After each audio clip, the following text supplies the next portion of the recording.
O maior encontro de velejadores e amantes do esporte náutico chega a Ilhabela. Reconhecida nacionalmente como a capital da vela, Ilhabela sediará a terceira edição da Vela Show, dos dias 9 a 11 de junho de 2023.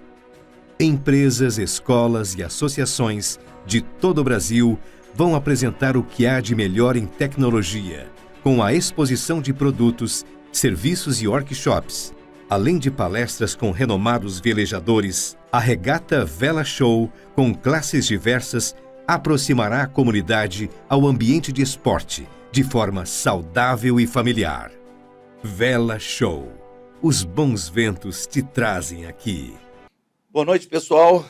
Bem-vindos a mais um podcast Vela Show. Pessoal que sempre gosta de assistir a nossa conversa. Hoje nós temos aqui no Vela Show uma dupla muito especial, baianos arretados, Juliana Duque e Rafael Martins.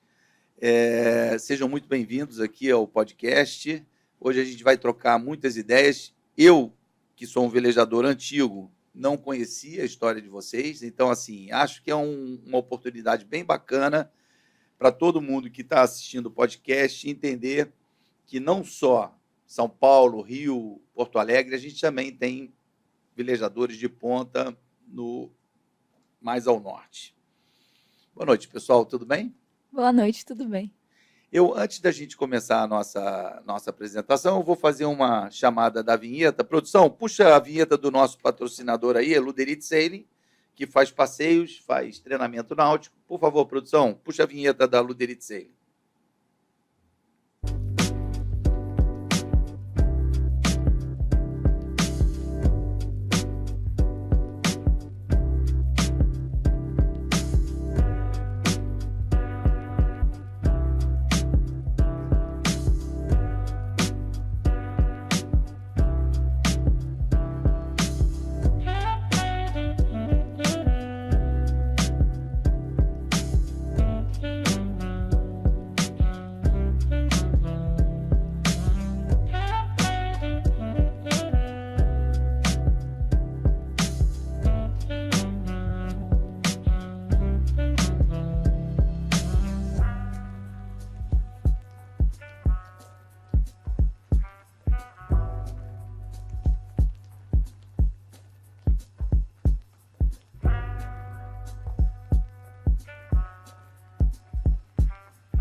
Ok.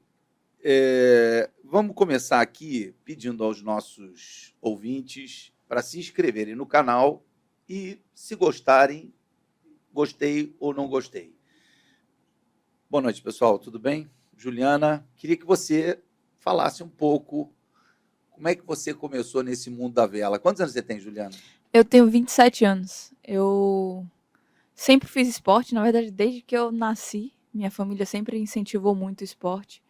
E nadei até os 9 anos de idade. Falei para minha mãe que estava cansada, não queria mais e fiquei procurando outro esporte. Acabei caindo na vela através de uma como é o nome? Uma colônia de férias lá do nosso clube. E comecei a velejar com 11 para 12 anos. Vocês já eram frequentadores do Yacht Clube da Bahia? Já, eu sou sócia desde que nasci. E aí aproveitei essa oportunidade, adorei o esporte e estou até hoje. O Optimist você começou no Optimist, né, Ju? Comecei no Optimist.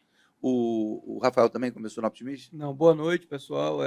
Minha história é um pouco diferente. Eu comecei através do barco de cruzeiro. Minha família tinha um catamarã lá na Bahia, que é um lugar maravilhoso para passear. Tem uma baía gigantesca, um clima bom. E dali foi que eu comecei a gostar do esporte. Sempre fui ligado também a esporte, mas mais outros esportes. Joguei tênis, joguei futebol. Acho que futebol no Brasil todo mundo joga quase, mas... E aí, como tem a vela ali, comecei a competir em algumas regatas de passeio e gostei.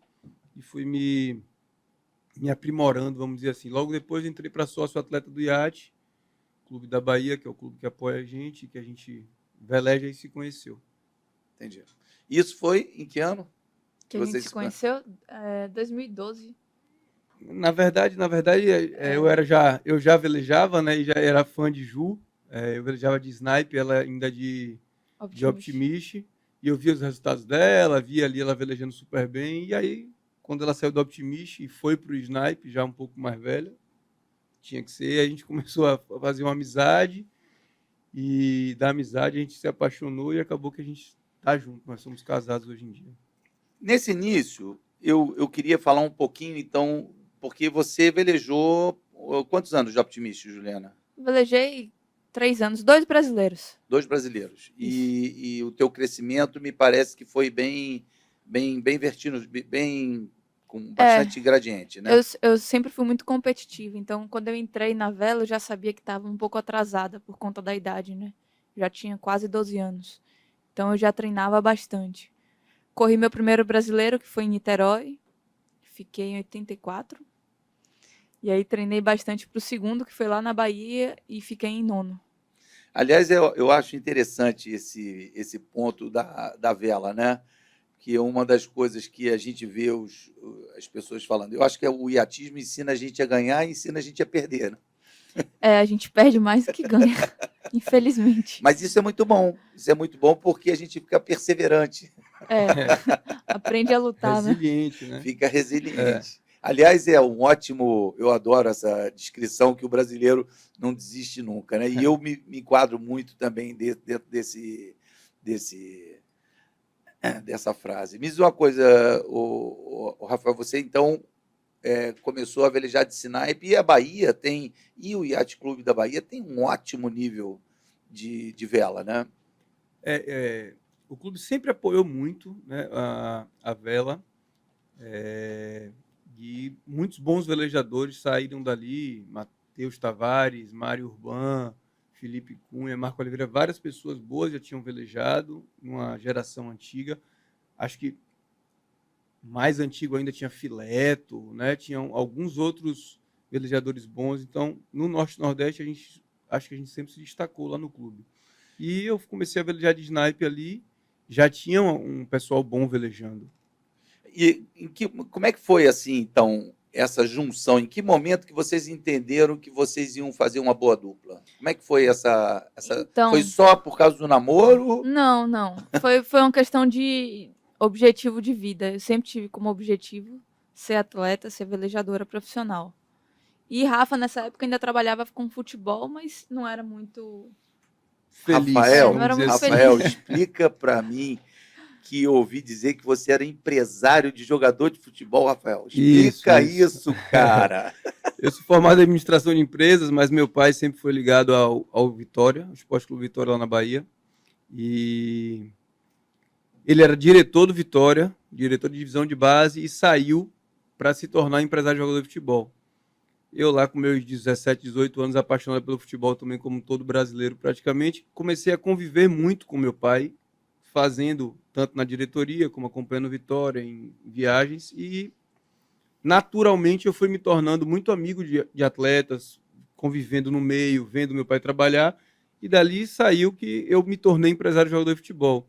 Um jogador famoso aí meu, por exemplo, que a gente trabalhou a carreira toda, foi o Obina, que foi do Flamengo, e aí trabalhava com isso, mas vou te falar que não era muito feliz. Eu queria pegar esse gancho, certo. Porque assim, não é normal a pessoa deixar a carreira de empresário de futebol e ir para a vela, porque assim, todo mundo que está assistindo o podcast sabe a dificuldade que é o mundo da vela. E no nosso imaginário, e aí o Rafael vai poder explicar para a gente que o jardim do lado é sempre mais verde, né? Explica para a gente o que te fez migrar, então, de empresário de futebol para velejador. Vamos lá. A vela sempre foi uma paixão minha, veio de família, né? Então, mesmo eu trabalhando como empresário de futebol, era um hobby. A vela era um hobby, até algumas regatas, algumas competições, mas nunca dava tempo de fazer bem feito. Como empresário jogador de futebol, você tem uma vida, vamos dizer assim, você consegue fazer um dinheiro se você for bem sucedido ali.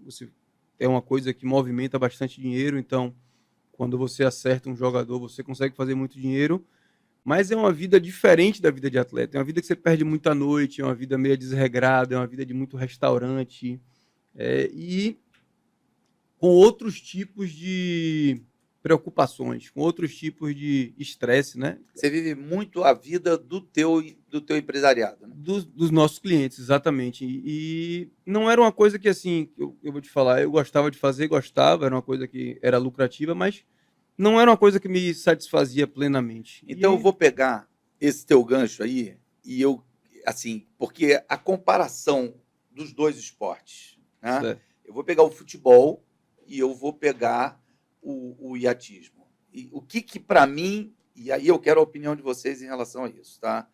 É porque o futebol, em poucas pessoas vão chegar a jogar um campeonato brasileiro, né? E a maioria das pessoas, dos torcedores, assistem o Campeonato Brasileiro.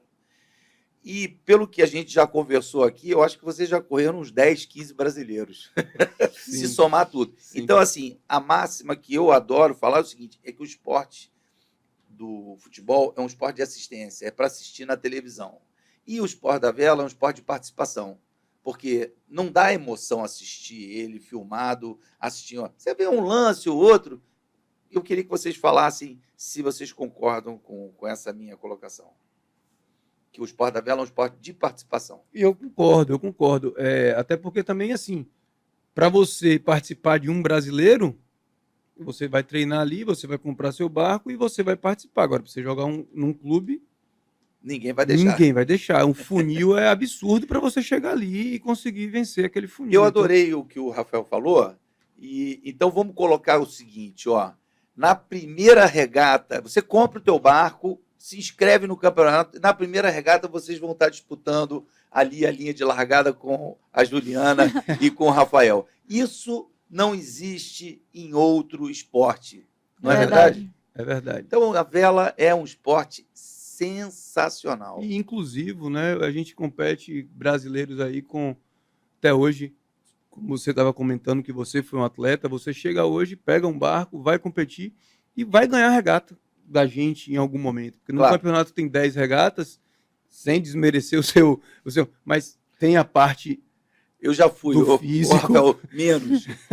O Snipe não é um barco. Eu velejei muito de Snipe, mas aquilo ali é um pau de arara. Aquilo ali tem que escorar. Nada, mas se tiver um ventinho fraco, médio, numa Baía dessa aqui de Guanabara que você conhece como muito mais que a gente, pegar um braço daquele de maré lá, você vai montar lá na frente, com certeza. Então, assim, basicamente, vocês...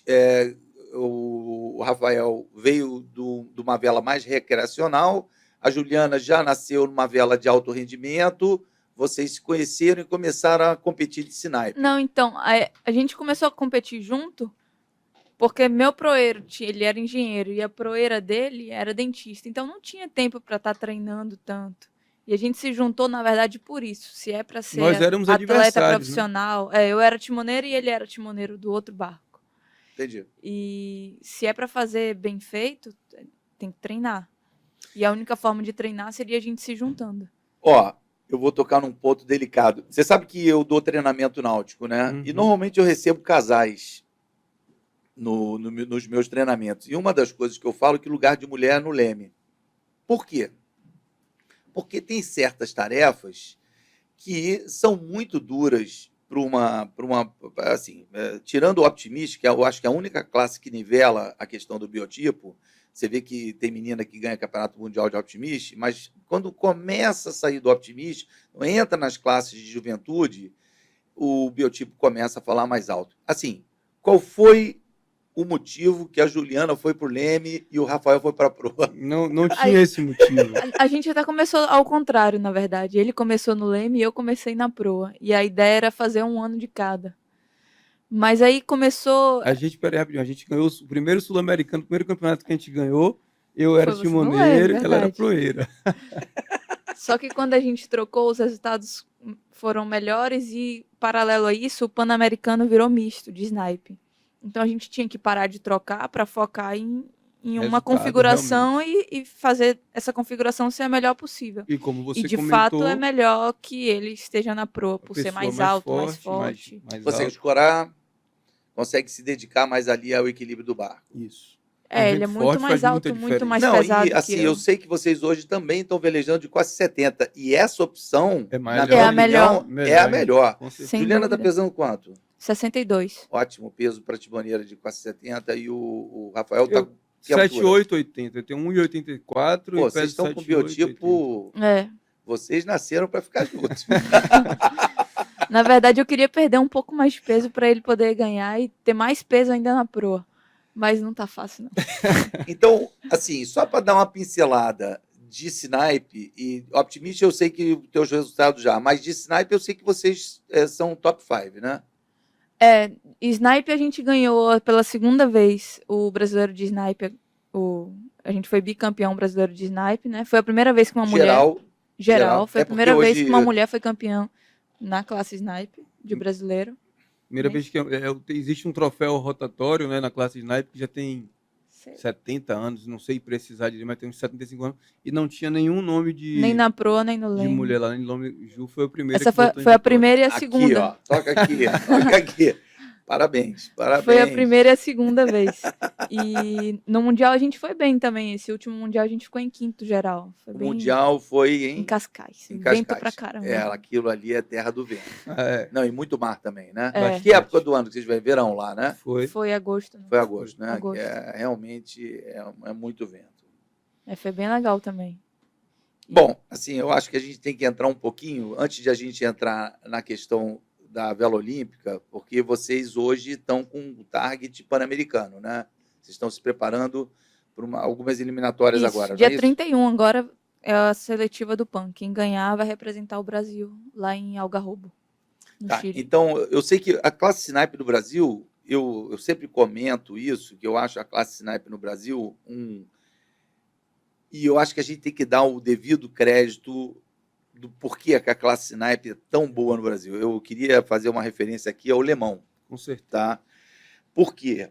Porque eu acho que a classe Snipe é o que é, e é uma excelente classe, tá? Porque não é um barco carésimo, não estou dizendo que seja um equipamento barato, mas comparativamente aos equipamentos olímpicos, e eu acho que ele é um grande impulsionador do nível técnico no Brasil. Um barco super técnico, um barco que você aprende bastante.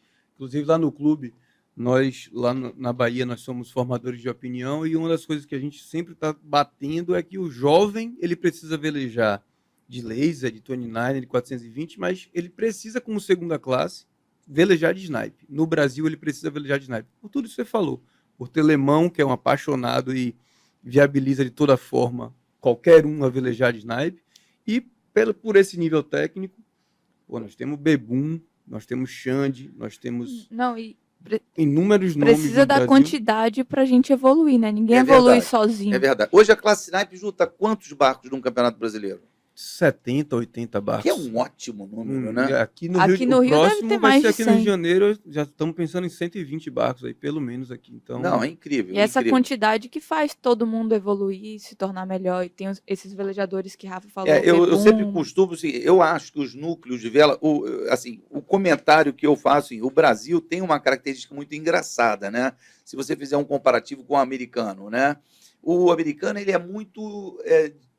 são bons velejadores em pequenos clubes, em alguns pontos, mas não tem assim um centro de vela, como tem no Yacht Clube do Rio de Janeiro, como tem no Yacht Clube da Bahia, como tem em São Paulo, na Guaripiranga, como tem no Rio Grande do Sul, no Veleiros do Sul e no Jangadeiros.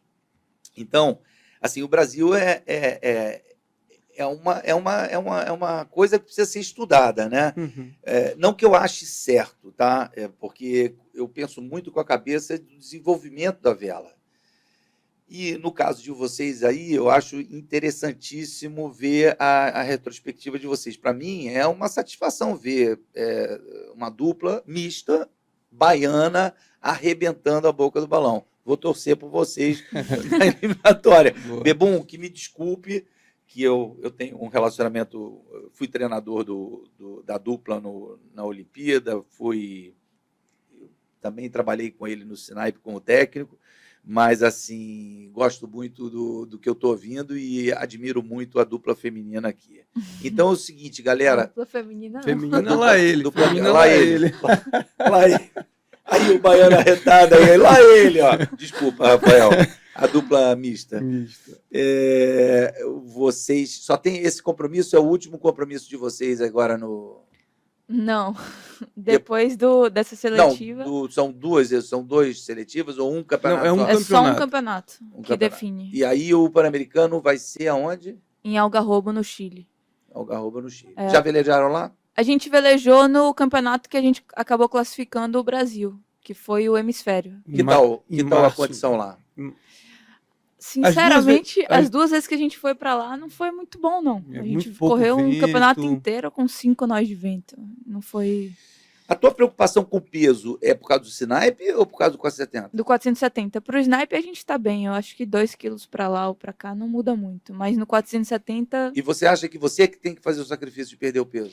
é porque pela questão do proeiro, né? Ele quem faz mais alavanca. Então, se eu pudesse ter Você 1 tem quilo dificuldade e de ele peso? Você tem dificuldade de 139, perder peso? eu gosto de um Não, eu chocolate. não acho que é dificuldade, não. Eu acho que Lá ela. Gosta de chocolate. Eu também gosto de chocolate. Mas eu acho que é porque ela tem uma estrutura forte, Ju. Eu não acho que é uma dificuldade de dif- perder peso. É porque Eu não consigo ficar muito leve tendo força. O máximo que eu consegui, o mínimo que eu consegui chegar foi 60 quilos, mas eu perco muita força. Me diz uma coisa. O trabalho hoje é velejar. o trabalho hoje é velejar, Tem- tá em envolve volta de muita velejar, coisa. né? A gente veleja profissionalmente com algumas pessoas também, para somar na renda, né?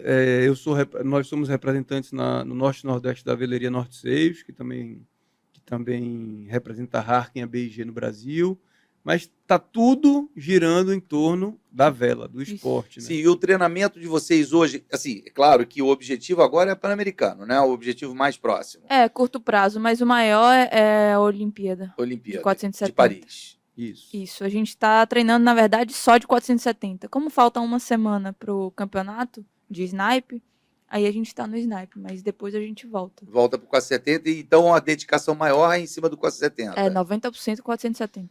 Assim, essa preparação até o campeonato dia 31, vocês vão treinar todos os dias? Qual é a tua programação de treinamento? Vocês fazem ginástica? Como é que funciona essa rotina? Assim, em meses normais, a gente treina de segunda a sexta.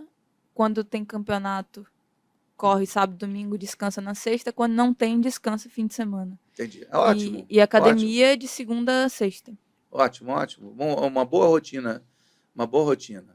É. É porque na minha época não era assim, era mais relaxado.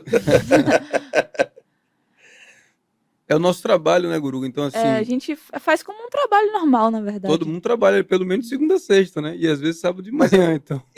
São tudo flores. Nunca teve perrengue, nunca teve briga a bordo. Ave Maria. Ave Maria. Todo campeonato tem, todo Tem. campeonato tem. É como a gente estava falando mais cedo. A gente perde mais do que a gente ganha. Tirando os extraterrestres aí, tipo Robert Scheid, né? Torben, Grael. O esporte você perde mais do que ganha. E ninguém gosta de perder. Então, quando você está perdendo e você é muito competitivo e acaba que é seu trabalho, uma coisa puxa a outra, patrocínio, precisa de resultado, precisa de mídia, precisa de tudo isso.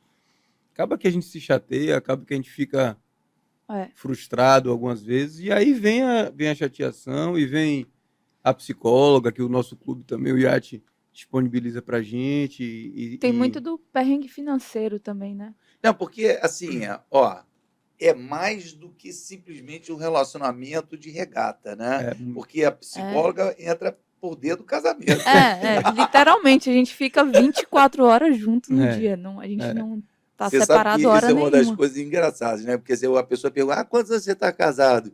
Aí fala, não, eu estou casado há 5 anos. 5 anos. Não, vocês estão casados há 15 anos. Se for pegar uma pessoa... Porque se você pegar 8 horas de trabalho, 8 horas de lazer e 8 horas de... Até os amigos são os mesmos. Então, quando a gente sai para relaxar, é junto. não junto. tem... A divisão dentro do barco, como é que rola? Quem faz a tática?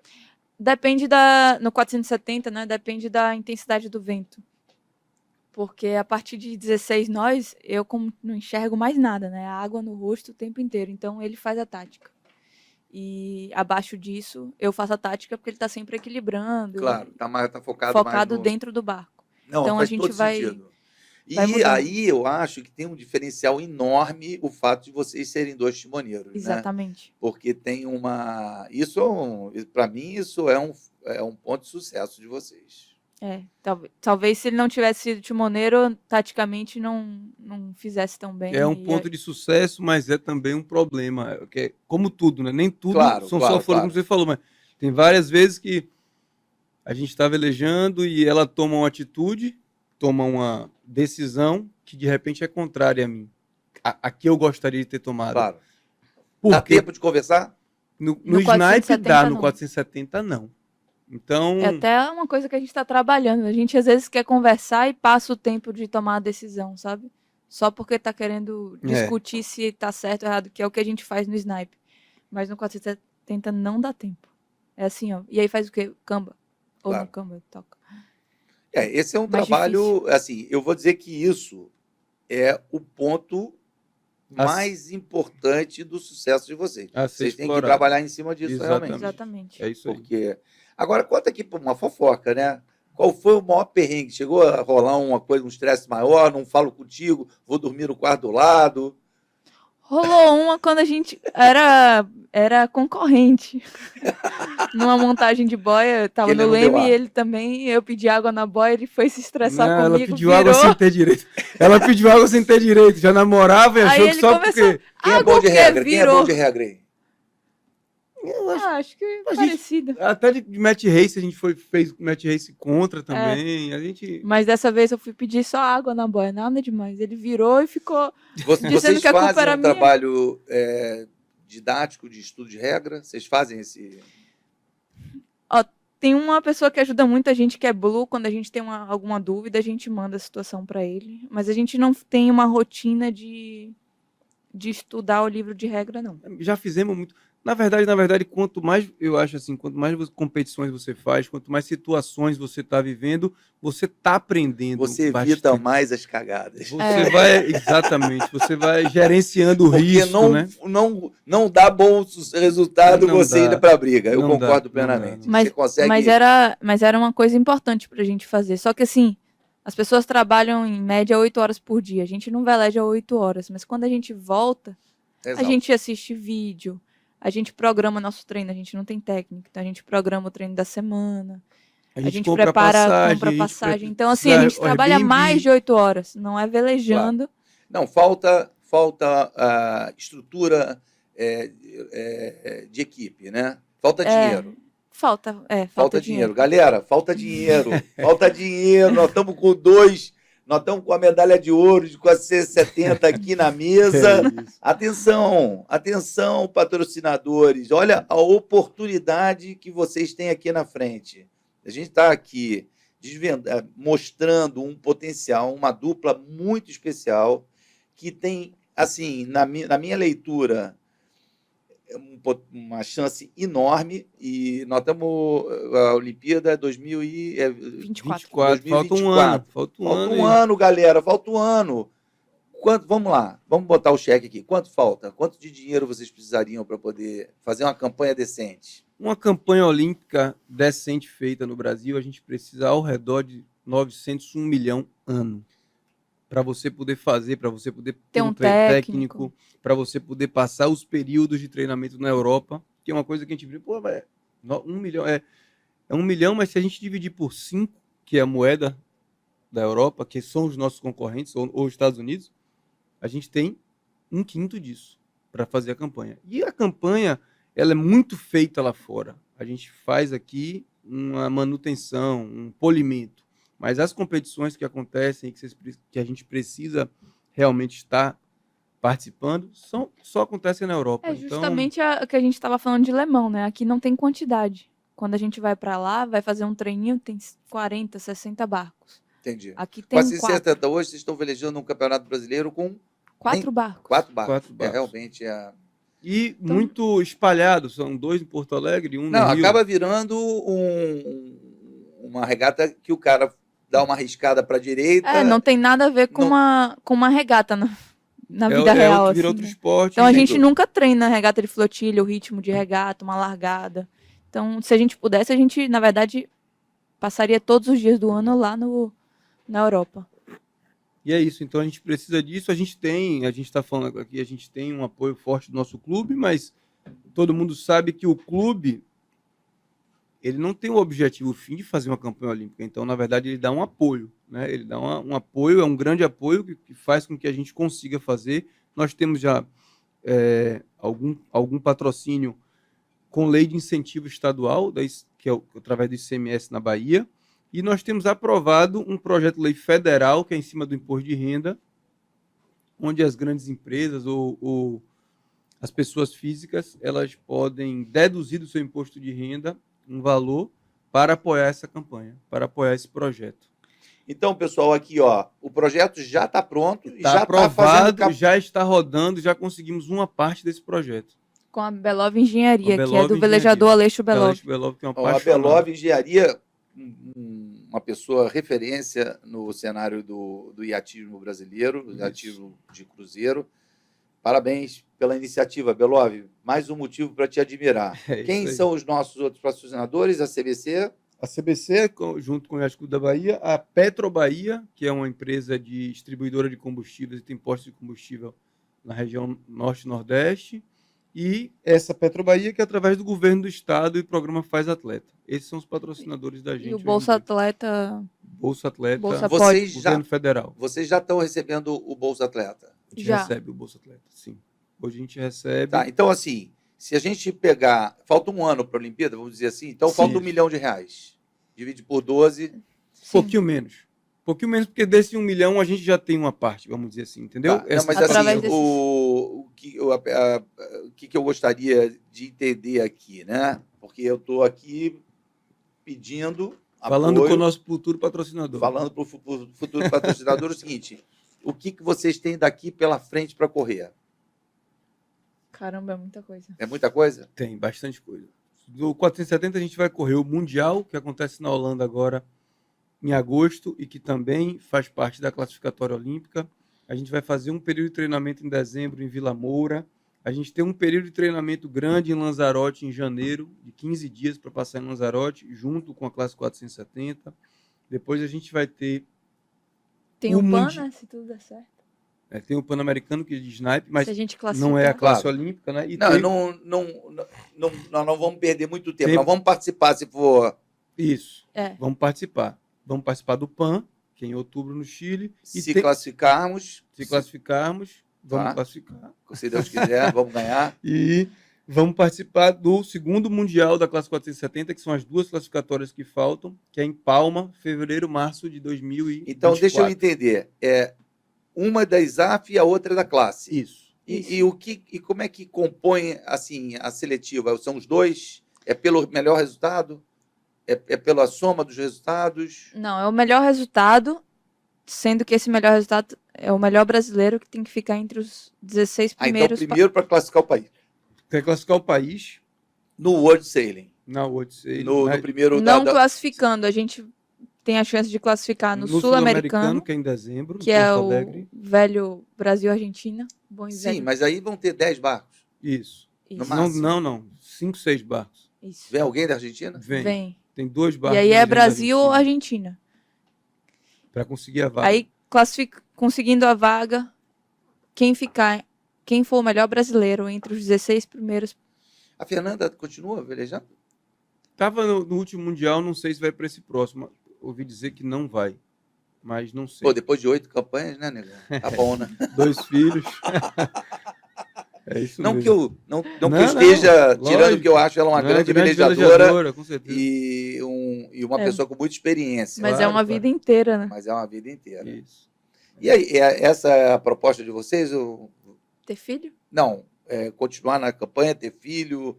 Qual é O nosso plano Tem planejamento aí? é. Tem planilha? Tem Tem. A planilha. nossa ideia é, quando acabar esse ciclo, tentar ter um filho. Não sei se não é tão rápido, né? Papum. Pode ser rápido, pode demorar, mas tentar ter um filho para entre um e outro ser o momento que a gente Dá descansa, tempo que é o de- melhor momento para não estar treinando tanto e poder fazer uma segunda campanha. Mas a ideia é continuar assim, velejando. Depois de Paris, já está escolhida a Olimpíada? Já... Los Angeles. Los Angeles. Opa! Já Estados velejei lá. Unidos. Boa. Bom lugar. Bom lugar. Dentro do Breakwater lá é bem parecido com a Baía de Guanabara aqui. E Nunca venta. velejei lá. E venta, legal. Venta parecido aqui.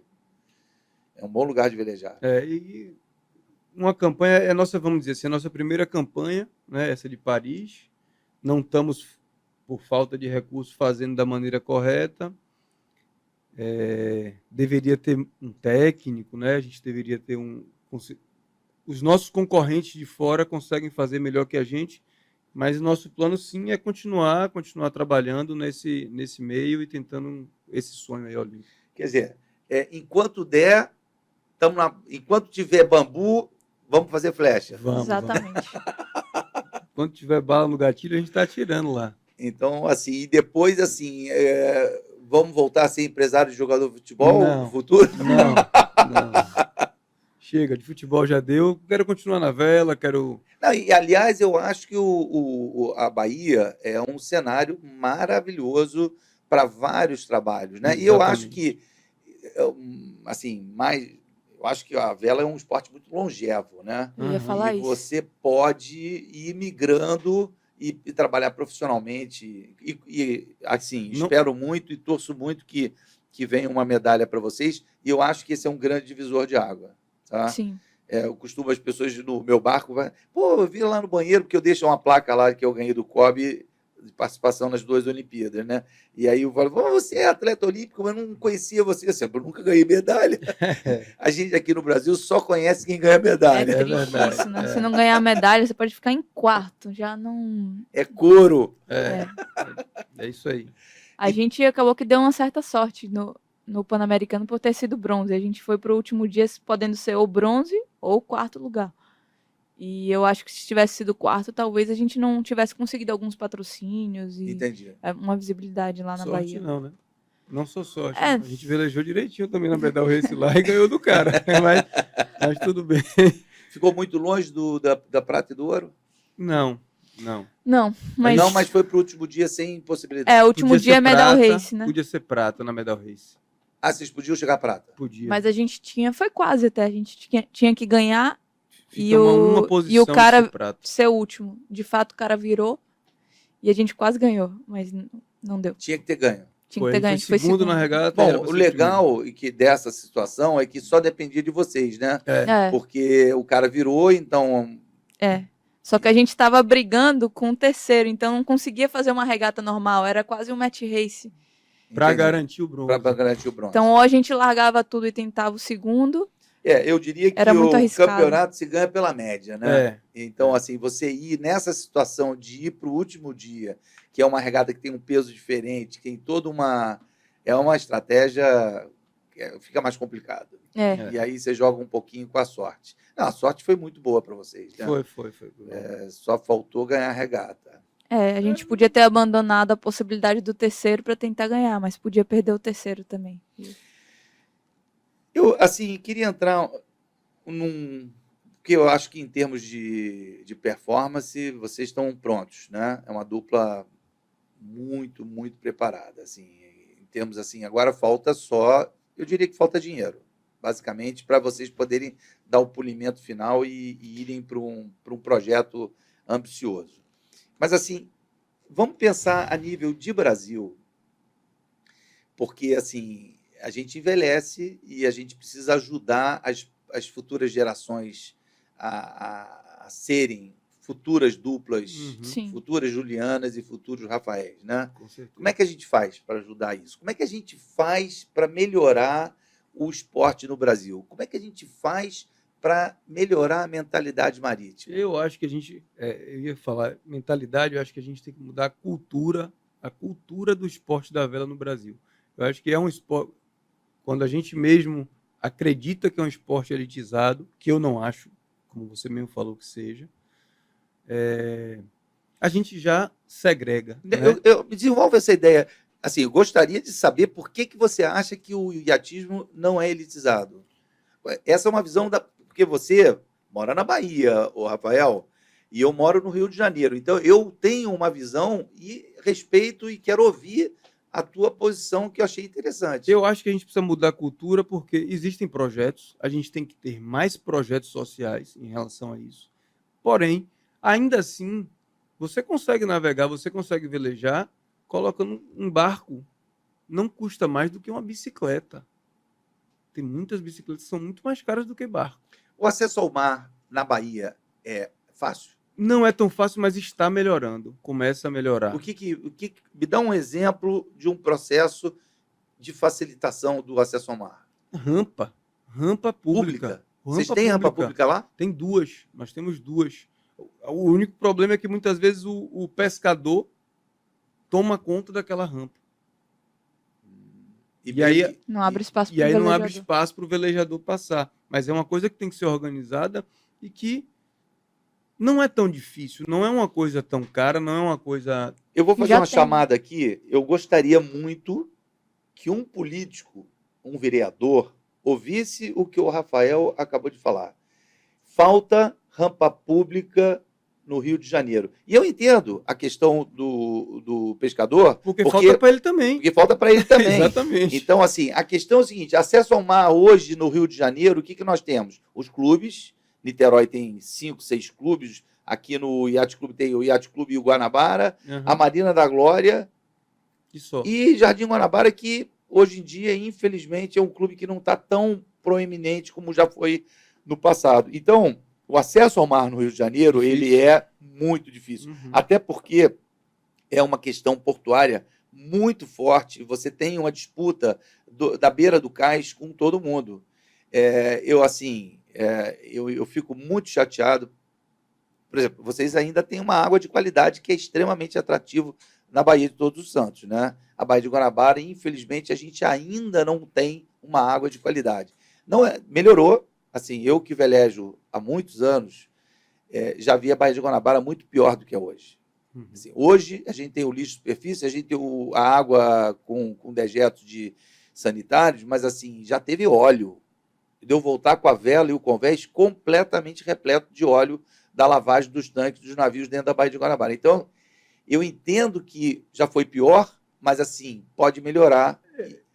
Desculpe, Guru, eu te interrompi. Eu acho que é uma cultura porque assim, a gente vê em Salvador, vê no Rio de Janeiro, vê em várias cidades que na orla as pessoas fazem praças públicas que não tem nada a ver com o mar.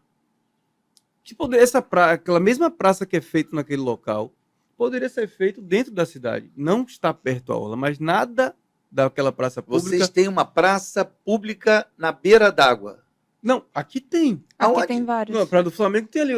A prefeitura foi lá e fez lugar para exercício, para malhar, mas não fez uma rampa para o cara ter acesso. É verdade. E aquela praça de exercício poderia ser Não, eu diria, dentro da cidade, não voltada que para o mar. Praia de Botafogo e Praia do Flamengo são 2 acessos ao mar públicos. Eu não sei se lá na Bahia está acontecendo esse fato, que é as canoas, Bastante. Canoa Havaiana. as canoas, né? Isso. Esses clubes de canoa, eles invadiram as praias do Rio de Janeiro. Se você olhar a questão jurídica, é proibido você ter um equipamento privado numa área pública. Só que a prefeitura entendeu, e eu acho que eu nunca ouvi isso de uma autoridade do administrativo, mas eu acho que eles entenderam que não conseguia evitar. Então, os clubes hoje estão sediados, são clubes privados dentro de uma área pública. O que eu acho maravilhoso, Sim. porque a pessoa nasce, aprende a andar, aprende a correr, aprende a nadar, aprende a remar, mas quando fica inteligente vai velejar. Boa. Então eu falo para todo mundo de canoa que o futuro de vocês é aqui comigo, aprendendo a velejar.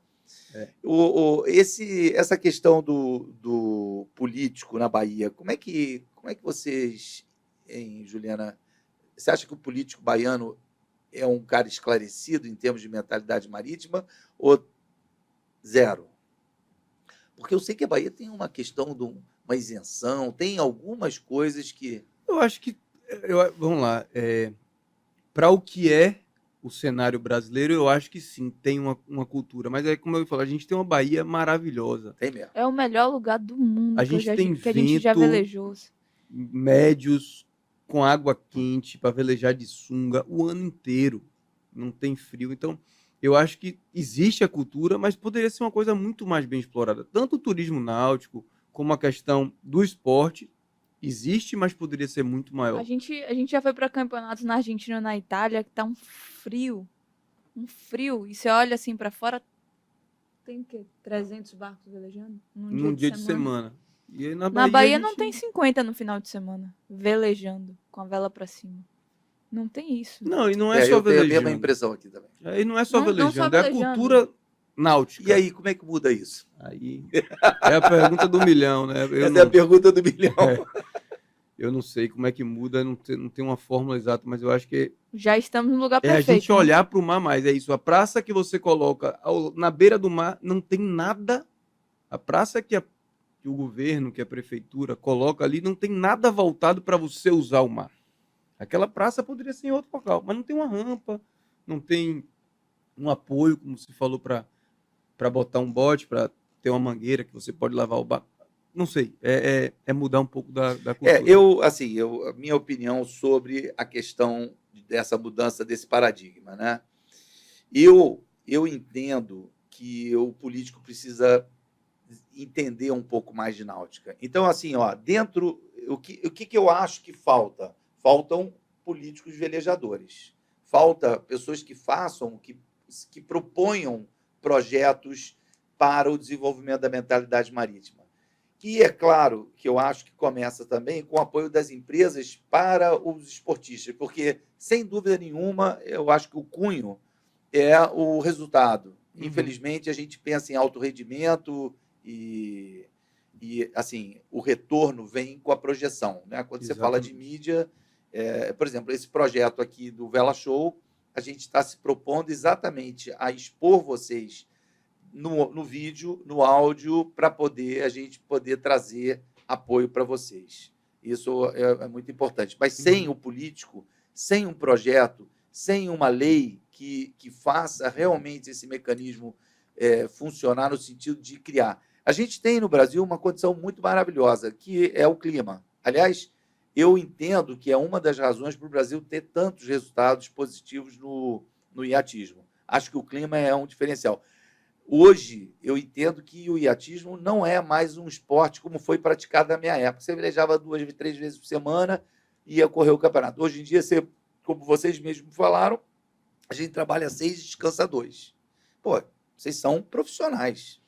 Já é muito parecido, é igual já aos outros esportes, né? Não, Antigamente era diferente. Há outras hoje... atividades de labuta. Sim. O teu dinheiro você ganha caçando e soltando escota. Mais uma vez eu estou falando, são 2 profissionais que estão aqui na mesa pedindo apoio. Galera, vamos ajudar? Vamos trazer patrocínio para eles? Vamos realizar o sonho? O sonho deles é o nosso sonho, tá? Eu fico muito chateado de ver essa oportunidade de vocês, essa dificuldade há 1 ano do objetivo, vocês ainda lutando por isso. E esse projeto de lei de incentivo federal me impressiona às vezes, porque na verdade a empresa não tira, é um dinheiro que ele iria pagar, né? É um imposto que ele iria pagar e desconta, não é dinheiro imposto de renda. próprio. Assim, a verdade é que o dinheiro do imposto é um dinheiro que o governo usa para poder fazer as obrigações que a administração pública tem, que é saúde, lazer, assim, e é um artifício que está sendo usado. Não é que eu concorde ou discorde, mas é a ferramenta que a gente tem hoje para poder apoiar o esporte, né?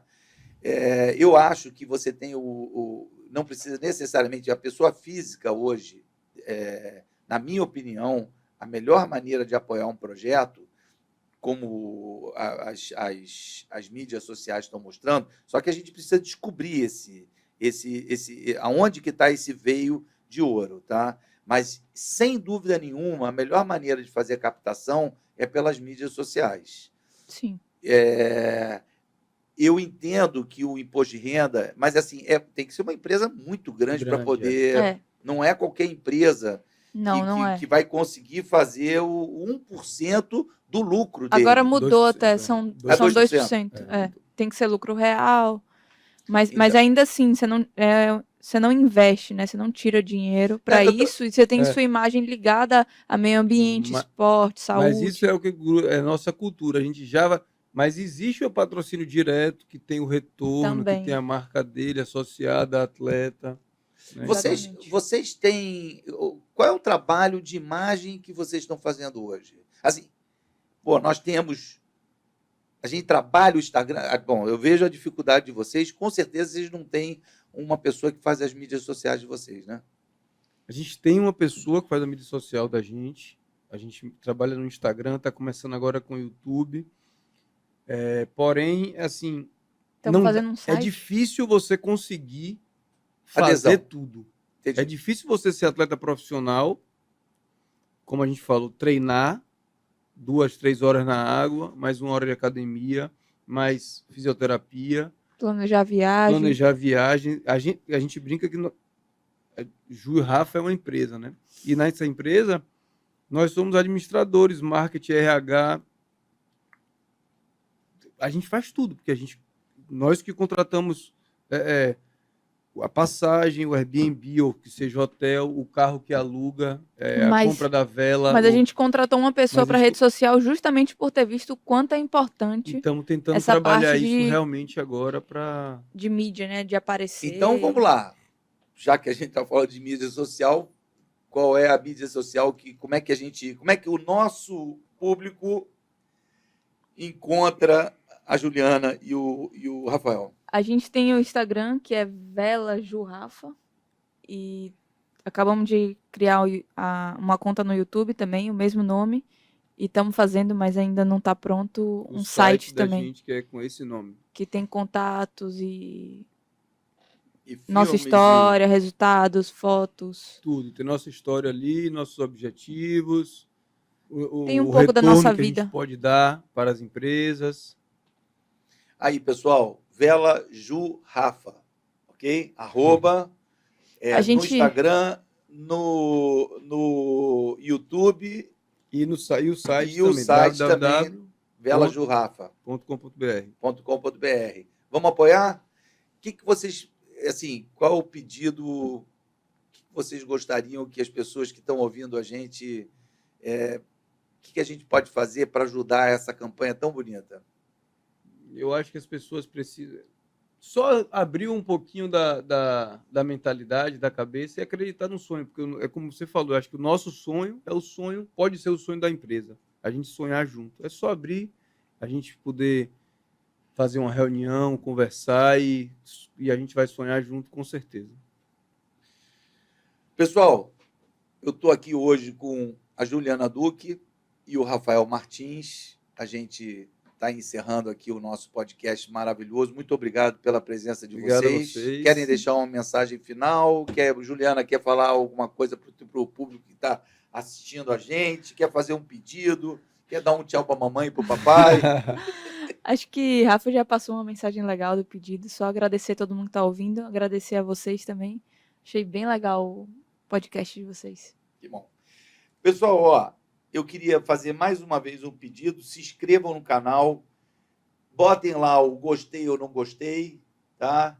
Mandem mensagens, perguntas. A gente vai colocar o Rafael e a Juliana em contato com vocês para responder as perguntas que vocês tiverem, porque eu fiz várias perguntas, mas pode ser que eu não tenha feito a pergunta que você queria que eu fizesse. Aliás, durante o programa também pode ser feito através... Vocês podem mandar, porque o nosso podcast é gravação, tá? Ele não é ao vivo. Então, assim, as pessoas que mandarem as perguntas, com certeza a gente vai repassar para a Juliana e para o Rafael, para eles responderem as perguntas. E, assim, a gente caminhar para frente para ajudar o esporte da vela, que é um esporte tão bonito, e a gente que vive isso no dia a dia, quer apoiar esse projeto. Rafael e Juliana, muito obrigado. Obrigado a Obrigada. vocês. Um prazer participar. Uma boa noite a todos os nossos ouvintes, e nós estamos aqui no Vela Show. Eu Boa sou noite. o Guru. Boa noite. Boa noite. Boa noite.